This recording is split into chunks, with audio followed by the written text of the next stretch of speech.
Been there, done that,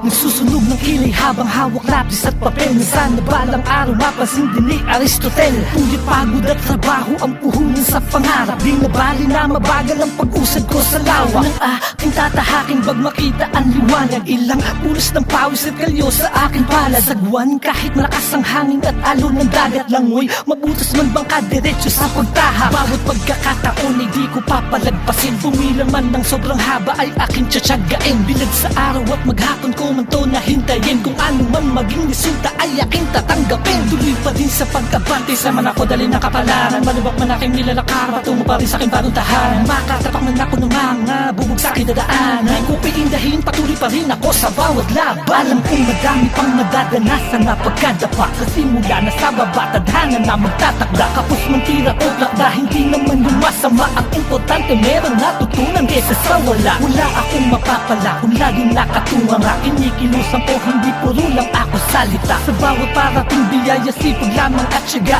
Aanihin ko din proseso na itinuna. Tuloy pa rin sa paglikha na mga obra na katha. Mahal ko ang musika, may makinig man o wala. Madami ng balakid humihila sa akin pagbaba. Angat ako nalalayo, palagi pa din pa kumbaba. Dasal palagi sa taas, matibay na sandata ko. Kayamanan ko ang turo sa akin ng mga magulang ko. At kung sakali man na makilala ang pangalan ko, kung saan ako pinanganak, lilingon pa rin ako. Hindi ako mauubusan ng pag-asa.